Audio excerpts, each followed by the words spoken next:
Assalamualaikum warahmatullahi wabarakatuh. Alhamdulillahilladzi ja'alal insana khalifah. Assalatu wassalamu ala rasulillah la nabiyya ba'dah amma ba'du. Dewan Hakim yang arif dan bijaksana, hadirin sebangsa dan setanah air yang berbahagia. Ronald Reagan, mantan Presiden Amerika Serikat, pernah berkata, pemimpin terhebat belum tentu dia yang melakukan hal terbesar, namun dialah yang membuat orang-orang melakukan hal terbesar. Sedangkan dalam fikih Islam, mengangkat seorang pemimpin hukumnya adalah fardu kifayah. Ini didasarkan pada pemikiran bahwa sistem kehidupan termasuk aspek religiusitas bisa berjalan dengan baik manakala terdapat suatu bentuk kepemimpinan. Kita meyakini, hadirin, bahwa bumi Indonesia akan selamat serta penduduknya akan terhormat jika memiliki karakter pemimpin yang kuat, pemimpin yang hebat, serta pemimpin yang mampu mendirikan negara yang bermartabat. Dalam hal ini tentunya kita harus bercermin kepada sang baginda Rasulullah sebagai suri tauladan kita agar memiliki karakter pemimpin yang bijak. Namun hadirin, terkait dengan wajibnya mengangkat seorang pemimpin, saat ini kita tengah menghadapi masalah besar, yakni krisis kepemimpinan. Kita perhatikan lebih banyak pemimpin kita yang hidupnya suka berfoya-foya daripada memilih hidup sederhana. Lebih banyak pemimpin yang sukanya pamer harta daripada tampil apa adanya. Bahkan lebih banyak pemimpin kita yang suka mabuk wanita daripada setia terhadap bangsa. Pantas hadirin, jika bangsa ini semakin terjajah, terpuruk dan tak berdaya.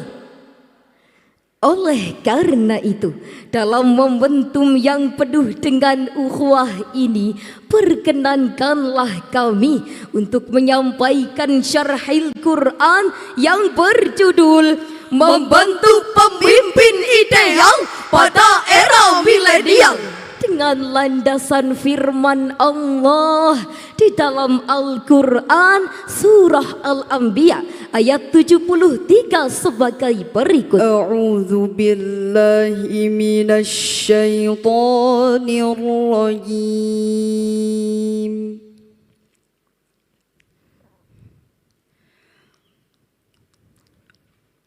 Bismillahirrahmanirrahim.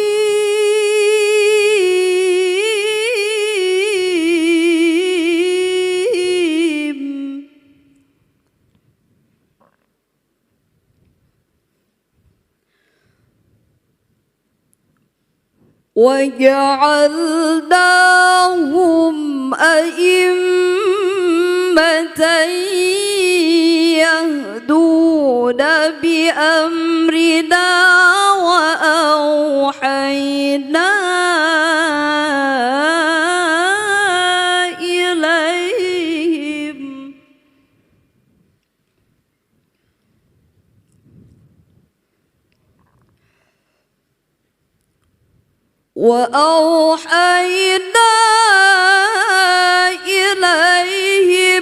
فعل الخيرات وإقام الصلاة وإيتاء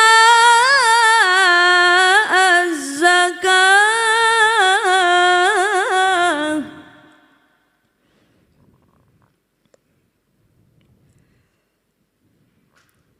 وإيتاء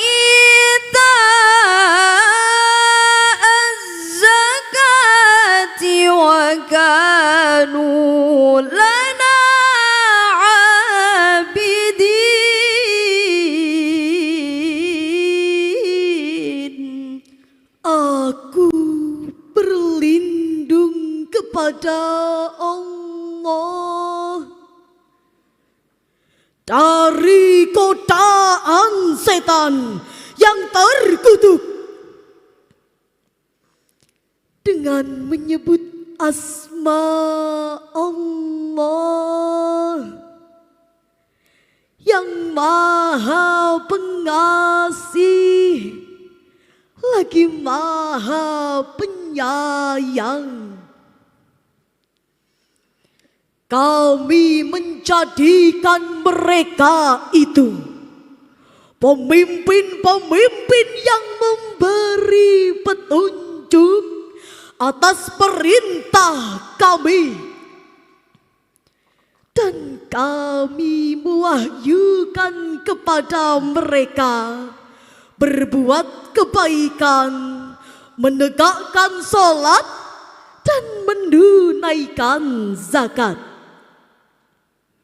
Serta hanya kepada kami mereka menyembah. Hadirin rahimakumullah, Imam Muhammad Ali As-Sabuni di dalam kitabnya Safatut Tafasir jilid 2 halaman 269 menjelaskan bahwa dalam ayat tersebut terdapat kalimat Wa ja'alnahum a'immatan yahduna bi amrina ay ja'alnahum qudwatan wa ru'asaan li ghairihim yarshudunan nas ilal ladzina bi amrillah. Mereka adalah panutan dan pemimpin bagi orang lain untuk membimbing manusia kepada agama dengan perintah Allah. Sedangkan menurut Imam Asy-Syaukani di dalam kitabnya Fathul Qadir menjelaskan bahwa kriteria yang harus ada pada seorang pemimpin adalah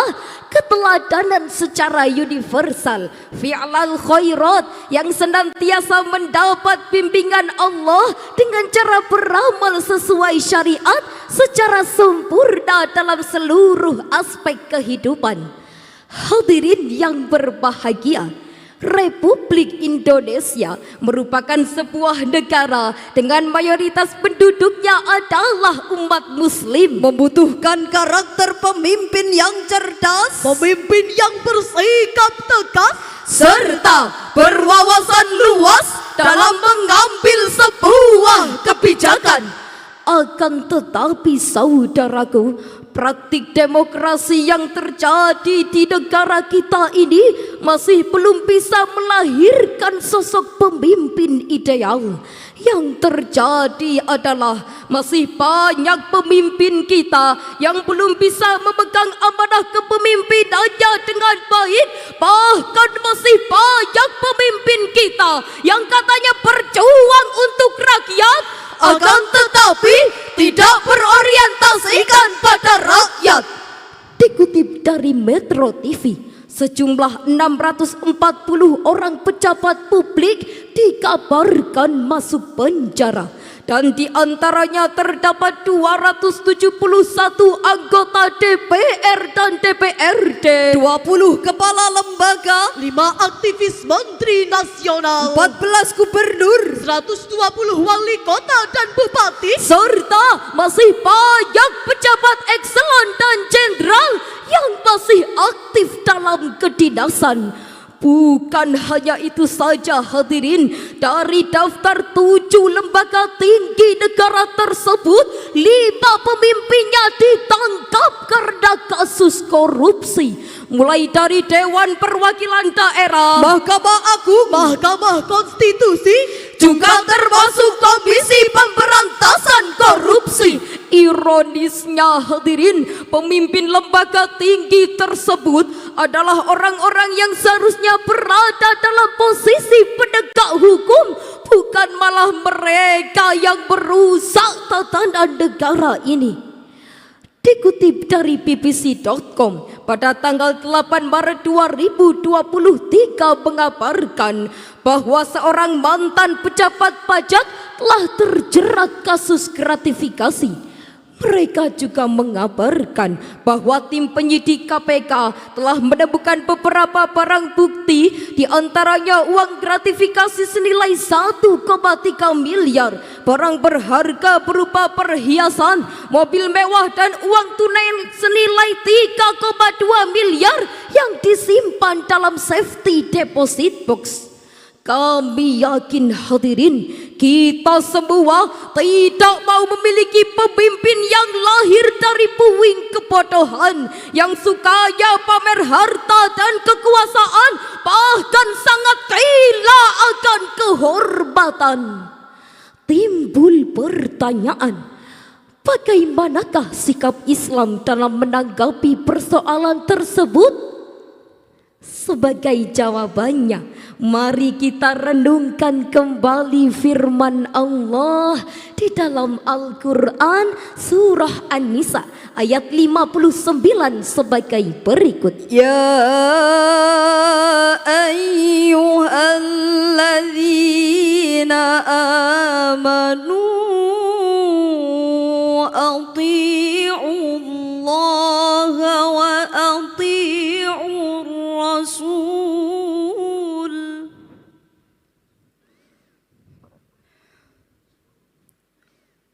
Ati'ullaha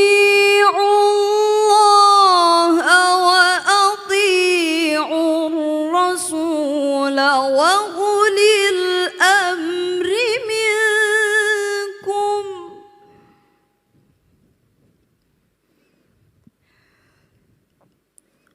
فَإِن تَنَازَعْتُمْ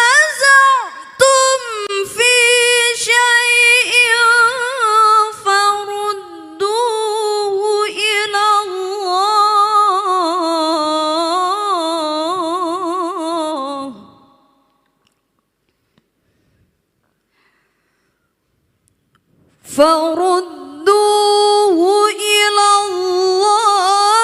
والرسول إن كنتم تؤمنون بالله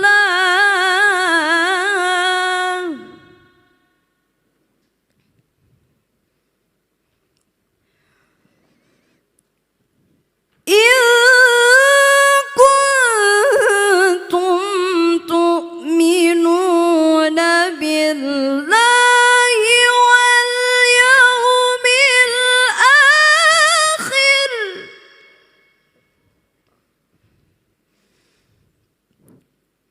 ذلك خير وأحسن تأويلا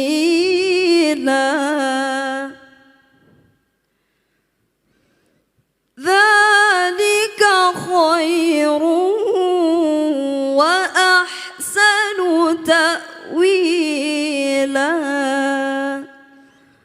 صدق الله العظيم. Wahai orang-orang yang beriman, taatilah Allah dan taatilah Rasul serta ulul amri di antara kamu. Jika kamu berbeda pendapat tentang sesuatu, kembalikanlah kepada Allah dan Rasul. Jika kamu beriman kepada Allah dan hari akhir, yang demikian itu lebih baik dan lebih bagus akibatnya. Maha benar Allah dengan segala firman-Nya, dan Dialah yang Maha Agung. Hadirin para pecinta Al-Quran yang dirahmati Allah, dalam tafsir At-Tabari jilid 3 halaman 918, Al-Imam Abu Ja'far Muhammad bin Jarir At-Tabari menjelaskan bahwa Allah memerintahkan kepada kita untuk menaati perintahnya, menjauhi larangannya, serta menaati Rasulullah. Sebagaimana disebutkan dalam sabda Rasulullah sallallahu alaihi wasallam dari Abu Hurairah radhiyallahu an berkata, "Man ata'ani faqad ata'a Allah, wa man ata'a amri faqad ata'ani, wa man 'asallah faman 'asani, wa man 'asa amri faqad 'asani." Barang siapa yang menaatiku, maka sungguh ia telah menaati Allah. Dan barang siapa menaati pemimpinku, maka sungguh ia telah menaatiku. Sedangkan barang siapa tidak menaatiku, maka sungguh ia tidak menaati Allah. Dan barang siapa tidak menaati pemimpinku, maka sungguh ia tidak menaatiku. Dari ungkapan hadis tersebut dapat kita pahami bahwa yang menjadi kewajiban kita adalah taat kepada Allah dan meneladani Rasulullah sallallahu alaihi wasallam. Jika hal tersebut dihubungkan dengan figur seorang pemimpin, masih banyak di sekeliling kita pemimpin yang memegang amanahnya dengan baik dan tidak menyalahi aturan. Hadirin, sebagai umat muslim kita patut bangga karena sejarah Islam pernah mencatat tentang kehebatan Khalifah Umar bin Abdul Aziz dalam menjalankan kepemimpinannya. Beliau merupakan seorang negarawan sekaligus politikus yang sangat demokrat, memiliki pandangan hidup yang mengutamakan persamaan hak dan kewajiban sesama umat, serta berperilaku adil dan bijaksana terhadap semua rakyat. Dengan demikian, ada beberapa alternatif cara yang dapat kita lakukan untuk membentuk pemimpin ideal pada era milenial. Di antaranya adalah: yang pertama, mampu memanfaatkan kemajuan teknologi untuk proses kerja yang lebih efektif dan efisien. Yang kedua, tidak memposisikan diri sebagai pemimpin yang arogan, tetapi lebih menjadi pemimpin yang ringan tangan. Dan yang ketiga, berani menjadi berbeda baik dari segi pemikiran maupun kebijakan dan bersikap terbuka atas segala gagasan dan usulan. Dari uraian tadi dapat kita ambil mutiara kesimpulan bahwa pemimpin yang baik adalah pemimpin yang mengutamakan rakyatnya dan kemajuan bangsa, serta mengutamakan akhlakul karimah, menyeru kepada yang ma'ruf dan mencegah dari yang mungkar adalah kunci keselamatan di dunia dan akhirat. Sepakat? Sebagai pamungkas, kami akan menutup dengan sebuah syair lagu yang telah kami ubah liriknya. Wahai pemimpin, jaga negeri kita demi tercipta Indonesia yang jaya. Mari wujudkan harapan bangsa, jaga amanah, tanamkan iman dan takwa. Jaga amanah, tanamkan iman dan takwa. Demikian yang dapat kami sampaikan, semoga bermanfaat. Wassalamualaikum warahmatullahi wabarakatuh.